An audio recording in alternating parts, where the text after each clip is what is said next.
अच्छा एक बात, ध्रुव जी से भगवान की भक्ति को सीखना चाहिए। कई लोग भगवान की भक्ति अपने हिसाब से करते हैं। कई बार हमने सुना है, भागवत की कथा सुनकर के लोग प्रण ले लेते हैं कि अब आज से हम 9 दिन नवरात्रि में निराहार व्रत करेंगे। करना चाहिए, अच्छी बात, लेकिन कभी आज तक एकादशी की नहीं और सीधे 9 दिन ठोक दिए। होता क्या है, 1-2 दिन तो ठीक है, तीसरे दिन पता चला अस्पताल में ग्लूकोज को बोतल चढ़वा रहा है। बोले क्या हुआ? बोले पानी की कमी हो गई। अरे भैया इकट्ठा मत करो, भगवान की भक्ति धीरे धीरे करना चाहिए। और ध्रुव जी ने यही चीज सिखाई। त्रात्रांते कपित्थ बदरासनः।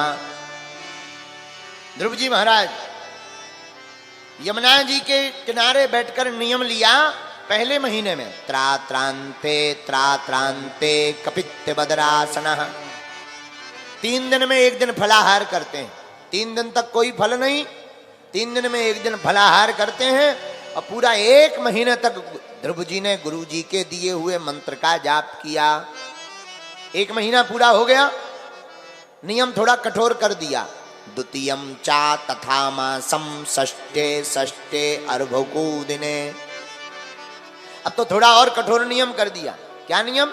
6 दिन में 1 बार। बोले क्या?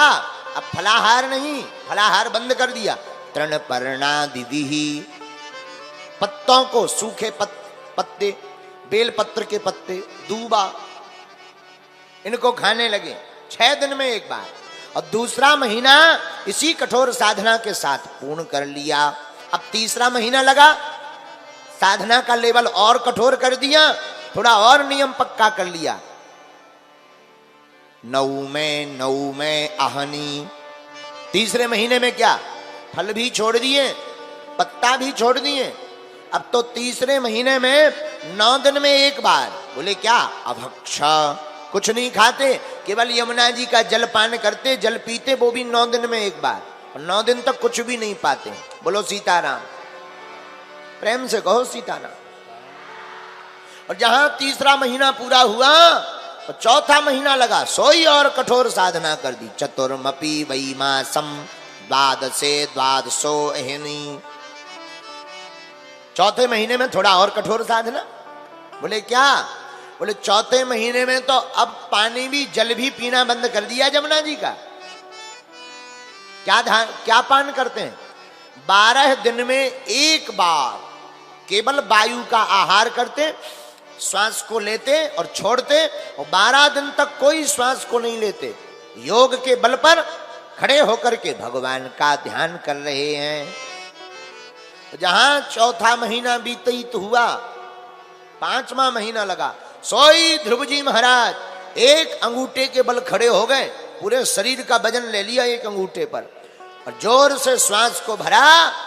और जहां श्वास को रोका, लौटकर पूरे महीने श्वास नहीं ली। देवताओं की स्थिति खराब हो गई। ऊपर बैठे बैठे देवताओं का ऑक्सीजन लेवल डाउन आ गया, 335 नंबर पे आने लगा। देवता सब घबरा गए, हे भगवान क्या हो रहा? बेचैनी हो रही, घबराहट हो रही, पसीना लग रहा हो, क्या बात है? भाई कोई बोला सिलेंडर ले आओ। देवता भागे भागे भगवान के पास गए, हे सरकार क्या बात है? हम सब देवताओं का पत्ता साफ क्यों इकट्ठा हो रहा? अगर 1-2 घंटा और आप कृपा नहीं कर रहे, नहीं बताओगे कारण, तो लगता है साफ देवता टबक जाएंगे। भगवान बोले भैया हमारे बड़े ही प्यारे छोटे से भक्त श्वास रोककर भक्ति कर रहे हैं ध्रुव जी, इसी कारण से सबकी प्राणवायु रुक गई है। देवता हाथ जोड़ के पांव पड़ के बोले महाराज थोड़ी सी भी अगर तपस्या में कमी रह गई हो हमसे करवा लो, लेकिन जल्दी से दर्शन दो ने, ताकि हम लोगों के प्राण बच जाए। भगवान बोले तो ठीक है।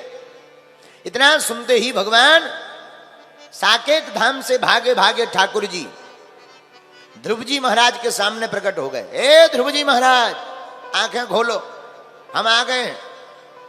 ध्रुव जी आंखें खोली ही नहीं रहे। बोले क्यों?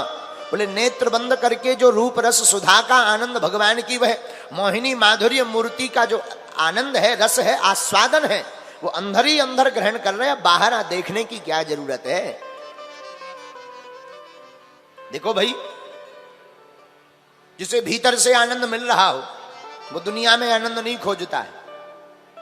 जिसे भीतर से तृप्ति मिल गई हो वो फिर बाहर तृप्ति नहीं ढूंढता है, और जिसे तृप्ति नहीं मिलती वही बाहर ढूंढता। बोलो सीताराम, जोर से कहो।